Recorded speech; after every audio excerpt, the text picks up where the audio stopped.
Volume study 4 ಯೆಹೋವನ ಮುಯ್ಯಿ ತೀರಿಸುವ ದಿನದ ಹರ್ಮಗೆದೋನ್ ಯುದ್ಧ ಅಧ್ಯಾಯ 11 ಹರ್ಮಗೆದೋನ್ ಯುದ್ಧ ಮಹಾದಿನದ ಕದನ ಪುಟ 366 ಕಾಲದಿಂದಲೂ ಪ್ರಚಲಿತವಿರುವ ಕ್ರೈಸ್ತ ನಾಡಿನ ಸಿದ್ಧಾಂತಗಳನ್ನು ರಾಜತಾಂತ್ರಿಕತೆ ಮತ್ತು ಪುರೋಹಿತ ಶಾಹಿಯನ್ನು ಭವಿಷ್ಯದಲ್ಲಿ ನಿರಾಕರಿಸುವಂತಹ ಸೈನ್ಯವು ಎಲ್ಲಿದೆ?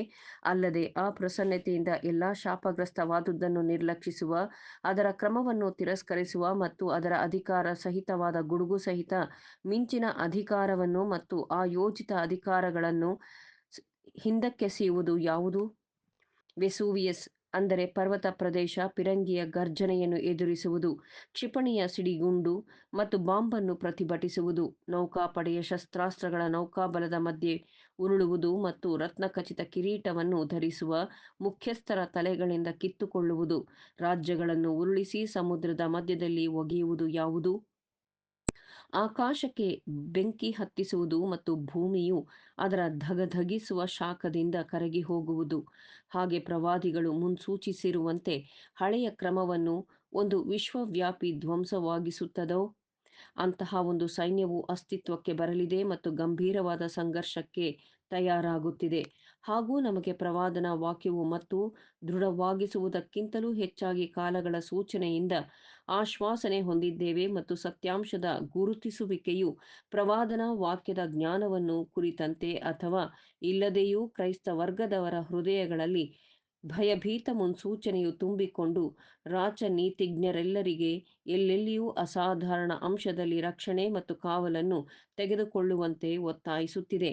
ಆದರೆ ಇರುವ ಅಧಿಕಾರಿಗಳು ದೇವರಿಂದ ನೇಮಿಸಲ್ಪಟ್ಟವರ ಈ ಎಲ್ಲಾ ಸ್ವರಕ್ಷಣಾ ವ್ಯವಸ್ಥೆಯಲ್ಲಿ ಬಹುಶಃ ಇರುವ ಒಂದು ಉರುಲನ್ನು ಅವರು ಗುರುತಿಸಲಾರರು.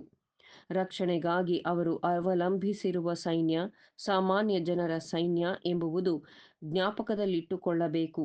ಈ ಮಿಲಿಯಾಂತರ ಶಿಸ್ತುಬದ್ಧ ಯುದ್ಧಯೋಧರಿಗೆ ಹೆಂಡತಿ, ಪುತ್ರರು, ಪುತ್ರಿಯರು, ಸಹೋದರರು ಮತ್ತು ಸಹೋದರಿಯರು, ದಾಯಾದಿಗಳು ಮತ್ತು ಸ್ನೇಹಿತರು ಸಾಮಾನ್ಯ ಜನರ ಸ್ಥಾನದಲ್ಲಿದ್ದಾರೆ.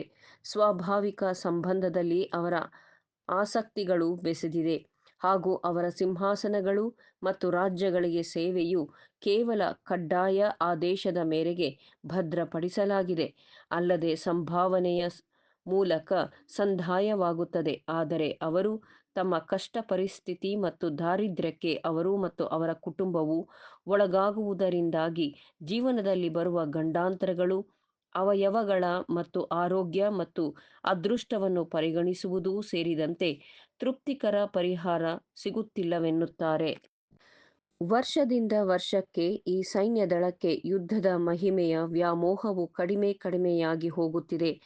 ಅವರ ಸೇವೆಯನ್ನು ಆಜ್ಞಾಪಿಸುವ ತಮ್ಮ ಸಾರ್ವಭೌಮ ಅಧಿಕಾರಗಳಿಗೆ ಕಡಿಮೆ ಕಡಿಮೆಯಾಗಿ ನಿಷ್ಠಾವಂತರಾಗಿಯೂ ಕಷ್ಟಗಳಿಗೆ ಮತ್ತು ದಾರಿದ್ರ್ಯಕ್ಕೆ ತೀವ್ರವಾಗಿ ಜೀವಂತರಾಗಿಯೂ ಇದ್ದಾರೆ. ಮನೆಯಲ್ಲಿ ಸಾಮಾನ್ಯ ಜನರಾಗಿರುವ ಶ್ರಮಜೀವಿಗಳ ಸೈನ್ಯದವರು ತಮ್ಮ ಅದೃಷ್ಟದಲ್ಲಿ ಹೆಚ್ಚು ಹೆಚ್ಚಾಗಿ ಕುಪಿತರು, ಅತೃಪ್ತರು ಹಾಗೂ ಭವಿಷ್ಯದಲ್ಲಿ ಹೆಚ್ಚು ಹೆಚ್ಚಾಗಿ ಆತಂಕ ಉಳ್ಳವರೂ ಆಗಿದ್ದಾರೆ.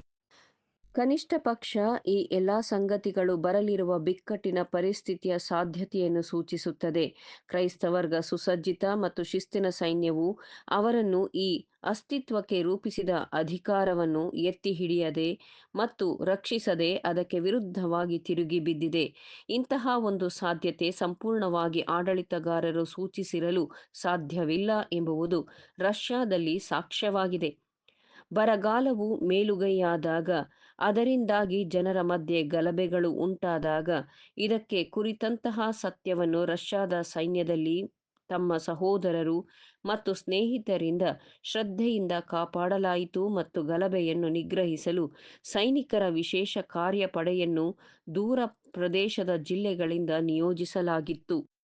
ಈ ಮಹಾ ಸೈನ್ಯವನ್ನು ಸಜ್ಜುಗೊಳಿಸಲು ಯಾವ ಪರಿಸ್ಥಿತಿ ಮತ್ತು ಸಂದರ್ಭಗಳಲ್ಲಿ ನಮ್ಮ ಕರ್ತನು ತನ್ನ ಧ್ವನಿಯನ್ನು ಉಪಯೋಗಿಸಿಕೊಳ್ಳುತ್ತಾನೆ ಎಂಬುದನ್ನು ನಾವು ಈಗ ಸ್ಪಷ್ಟವಾಗಿ ಊಹಿಸಲು ಸಾಧ್ಯವಾಗದಿರಬಹುದು. ಆದರೆ ನಾವು ಜೀವಿಸುತ್ತಿರುವ ಕಾಲವು ಚರಿತ್ರೆಯನ್ನು ಶೀಘ್ರದಲ್ಲಿಯೇ ಮುಗಿಸುತ್ತದೆ.